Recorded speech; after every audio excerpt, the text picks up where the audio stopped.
మహాగణాధిపతయే నమః. ఓం గురుభ్యో నమః. ఓం శ్రీమాత్రే నమః.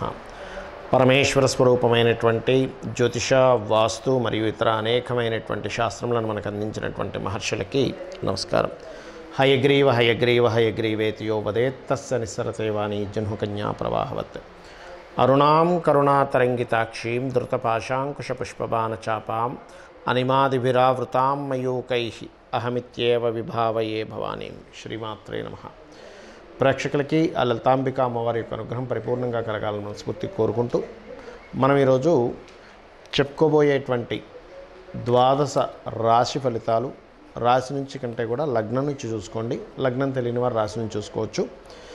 ఇప్పుడున్నటువంటి ఈ ఏప్రిల్ మాసంలో ఉన్నటువంటి గ్రహస్థితి కనుక చూసుకున్నట్లయితే గురువు మేషంలోని, రాహు మీనంలోని, కేతు కన్యారాశిలోని, అదేవిధంగా కుంభరాశిలో శని యొక్క సంచారం జరుగుతూ ఈ శనితో పాటు కుజుడు కూడా కలిసి ఉన్నాడు.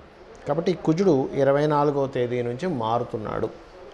సో శని కుజుల కలయిక కుంభంలో ఉంది. అలాగే రవి 14వ తేదీ వరకు, మనకి 14వ తేదీ నుంచి రవి మారుతున్నాడు మేషంలోకి, మీనంలో ఉండేటువంటి. అదేవిధంగా 25వ తేదీకి శుక్రుడు మారుతున్నాడు మేషరాశిలోకి. ఈ యొక్క క్రమంలో బుధుడితో కలిసినటువంటి గురువు ఇద్దరు కూడా, ఈ బుధుడు వక్రించుకుంటే మీన రాశిలోకి వెళ్తున్నాడు. కాబట్టి ఈ యొక్క గ్రహస్థితిని అనుసరించి ద్వాదశ రాశుల వారికి, అదేవిధంగా ద్వాదశ లగ్నాల వారికి ఏ విధంగా ఉందనేటువంటిది మనం తెలుసుకుందాం. కన్యా లగ్నము, కన్యారాశి. కన్యవారికి కనుక చూసుకున్నట్లయితే రాశిలో కేతు యొక్క సంచారం. లగ్నం తీసుకుంటే రాశి తీసుకోండి. అయితే ఈ కేతు సంచారం అనేటువంటిది పర్టికులర్గా ఏమిటి అంటే, మేనేజింగ్ క్వాలిటీస్ ఎక్కువగా ఉండేటువంటి కన్యా లగ్నానికి కేతువు ఎప్పుడైతే ఉంటాడో, మీరు అర్థం చేసుకోవాల్సిన అంశం ఏమిటంటే, ఈ కేతువు లగ్నంలో ఉన్నప్పుడు చిత్ర విచిత్రము అంటారు. చిత్ర విచిత్ర గ్రహం. గణపతిని ఆరాధించుకోవడం వల్ల ఈ కేతు గ్రహం యొక్క ప్రభావం ఏదైతే ఉందో కంప్లీట్గా తగ్గుతుంది మీకు. ఈ మౌఢ్యమి సమయంలో మాత్రం, ఈ మాసంలో మౌఢ్యం ఉంది కాబట్టి మౌఢ్యమి సమయంలో మాత్రం మీరు ఎవరికైనా ధనం ఇవ్వడం, తీసుకునే విషయంలో మాత్రం చాలా జాగ్రత్తగా ఉండండి. ఎందుకంటే శుక్రుడు మీకు ధనాధిపతి అవుతాడు. కాబట్టి ఈ జాగ్రత్త తీసుకోండి. అతి ముఖ్యంగా సహోదరులతో వైరం వచ్చేటువంటి యోగము, మరియు కాస్త అప్పులు ఇవ్వడం ద్వారా లేదా అప్పు తీసుకోవడం ద్వారా వైరం పెరగడం అనేటువంటిది చూపిస్తుంది. దీంతోపాటు మరి 6వ స్థానంలో 2 పాపగ్రహాలు ఉండడం మంచిదే అంటారు కదా, అంటే అది కూడా మంచిది, అందులో ఎటువంటి సందేహం లేదు. శత్రువుపై జయాన్ని ఇస్తుంది. శత్రువుపై జయము, శత్రువు పైన గెలవడం, ఇటువంటివన్నీ కూడా ఇవ్వడం జరుగుతుంది, అందులో ఎటువంటి సందేహం లేదు. అలాగే మరొక విషయం ఏంటంటే, ఇక్కడ గమనించుకోండి, కేతు 4లో ఉన్నందుకు, చతుర్థ స్థానంలో ఉండేటువంటి గురువు 8వ స్థానంలో ఉన్నందుకు, ఇక్కడ పర్టికులర్గా ఈ లగ్నంలో కేతు ఉన్నందుకు, అంటే ఈ కేతు 4వ సంబంధం ఎందుకు అంటున్నానంటే, యాజ్ పర్ జైమిని ఆస్ట్రాలజీ పరంగా దిస్వభావ రాశుల్లో ఉండేటువంటి గ్రహాలు దిస్వభావ రాశుల్లో ఉండే గ్రహాలతో సంబంధం పెట్టుకుంటాడు. అందుకని రాహుకేతువులు రెండూ కూడా దిస్వభావ రాశులతో సంబంధాలు ఉంటాయి తెలియకుండా. అంటే డ్యూయల్ సైన్ యొక్క లింక్ అంటారు దాన్ని. ఆ కలయిక వల్ల ఏంటంటే, ఆ కాంబినేషన్ వల్ల ఏంటంటే కొద్దిగా ఇన్వెస్ట్మెంట్స్ చేస్తారు ఈ మాసంలో. కాకపోతే చేసేటప్పుడు కాస్త చూసి ఎలా ఉంది ఏమిటి, ఇన్వెస్ట్మెంట్ సరైన దాంట్లో చేస్తున్నానా లేదా. ఎందుకంటే ఈ పంచమాధిపతి శని ఎప్పుడైతే కుజుడితో కలిసాడో, ఆలోచన కారకుడు అండి. ఈ ఆలోచన కారకుడు ఎప్పుడైతే కుజుడితో కలుస్తాడో ఇది ఇటువంటి రిజల్ట్స్ ఇస్తూ ఉంటుంది. తొందరపడి ఆలోచన చేస్తూ ఉంటారు. కాబట్టి ఇక్కడ మీరు అర్థం చేసుకోవాలి ఏమిటి పరిస్థితి ఏమిటి అనేటువంటిది, అది గుర్తుపెట్టుకోండి. ఉద్యోగ సంబంధించినటువంటి విషయంలోని మరియు వ్యాపార లాభాలకు సంబంధించిన విషయంలోని కొన్ని మిరాకిల్స్ అనుకోండి, కొన్ని సడన్గా జరిగేటువంటివి అనుకోండి, ఇటువంటి ఒక మంచి గ్రోత్ కూడా ఉంటుంది ఉద్యోగ సంబంధించిన విషయాలు. ఎందుకంటే దశమాధిపతి నీచభంగ రాజ్యంలోకి వెళ్తున్నాడు కాబట్టి, అంటే ఏమిటి, ఇది మనకి ఉద్యోగం పోతుందేమో అనుకున్నది రావడము, లేకపోతే ఈ ఉద్యోగం పోయింది ఎలాగో మనకి ఇంకో ఉద్యోగం దొరుకుతుందో లేదో అనుకునేటువంటి వారికి గ్రోత్ పెరగడము, ఇటువంటివి చాలా స్పష్టంగా గోచరిస్తున్నాయి. ఇక మీరు చేయవలసినటువంటి దేవతారాధన ముఖ్యంగా మన్య సూక్త పారాయణం చేయండి, లేదా వరాహ స్వామి యొక్క అష్టోత్తరం చేసుకోండి. వారాహి అష్టోత్తరమైనా చేసుకోవచ్చు.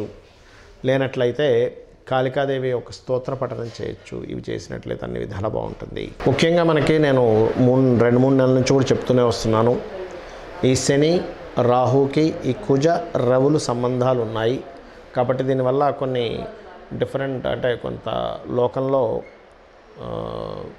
గొడవలు కావచ్చు, బాంబు పేలడాలు లాంటివి కావచ్చు, యుద్ధాలు కావచ్చు, రాజుల మధ్యని డిఫరెంట్ ఇవి కావచ్చు పెరుగుతుంటాయని.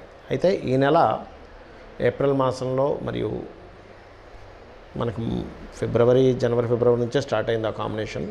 బట్ ఇంకా ఇప్పుడు శనికుజులు కూడా కలిసి ఉంటున్నారు. కాబట్టి పర్టికులర్గా మీరు ఏదైనా ఈవెంట్స్కి వెళ్ళినప్పుడు కానీ, లేకపోతే ఏదైనా ఒక వినోద సంబంధించిన ప్రదేశాల్లో తిరిగేటప్పుడు కానీ చాలా జాగ్రత్తగా ఉండండి. ఎందుకంటే కుంభరాశిలో శనికుజులు కలిసి ఉన్నారు. అన్ని రాశుల వారికి ఇది కేవలం ఈ లగ్నం వారి ఈ రాశి వారికి కాదు, యూనివర్సల్గా జరిగేటువంటి అంశం గురించి నేను మీకు చెప్తున్నాను. అదేవిధంగా ఇక్కడ మరొక విషయం ఏంటంటే, ఇప్పుడు మీరు అనుకోవచ్చు ఏమండి ఇలా ఉన్నప్పుడు ఖచ్చితంగా నాకు ప్రమాదం జరుగుతుందా, ఎక్కడికైనా వెళ్తే ఏదైనా ఇబ్బంది అవుతుందా? ఇక్కడ ఎందుకంటే శనికుజులు కలిసినప్పుడు సర్వసాధారణంగా యుద్ధ వాతావరణము, అదేవిధంగా భూకంపాలు కావచ్చు, లేకపోతే నీటి ప్రమాదాలు కావచ్చు, అగ్ని ప్రమాదాలు కావచ్చు, బాంబు పేలడాలు కావచ్చు, ఇట్లాంటివి పెరుగుతూ ఉంటాయి.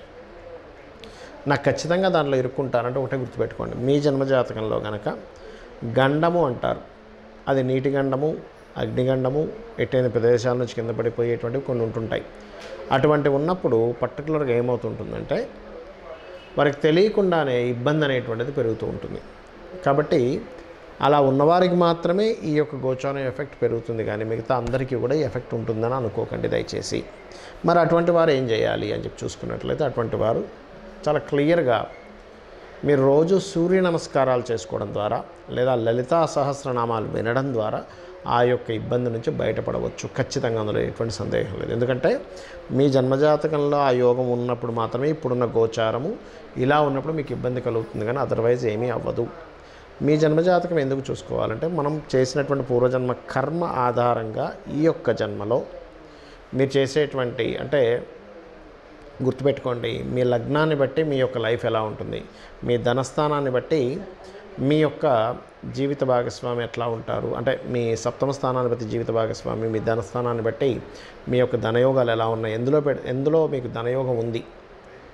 అదేవిధంగా మీ తృతీయ స్థానాన్ని బట్టి మీ ప్రయత్నాలు ఏ రకంగా మీరు ప్రయత్నం చేస్తే సక్సెస్ అవుతారు, మీ సిబ్లింగ్స్తో ఎలా ఉంటుంది, మీకు ప్రాపర్టీస్ ఏ దిశలో ఏ సమయంలో ఎప్పుడు కొనుక్కుంటే మంచిది, అదేవిధంగా సంతాన అభివృద్ధి ఎందుకు అవ్వట్లేదు, వివాహం ఎందుకు అవ్వట్లేదు, వివాహం ఆలస్యం ఎందుకు అవుతుంది, అసలు ఇది సరైన సమయమా కాదా వివాహానికి, అదేవిధంగా లైఫ్లో టర్నింగ్ పాయింట్స్ కావచ్చు, జాబ్లో బాగుంటుందా లేనట్లయితే బిజినెస్లో బాగుంటుందా, ఇన్వెస్ట్మెంట్స్ చేయడం అనేటువంటిది మీ ఒకటే గుర్తుపెట్టుకోండి, ఇన్వెస్ట్మెంట్స్ ఎప్పుడు చేయాలి, ఏ సమయంలో చేయాలి, ఎలా చేయాలి అనేటువంటిది ప్రధానంగా ఉంటుంది అక్కడ గుర్తుపెట్టుకోండి.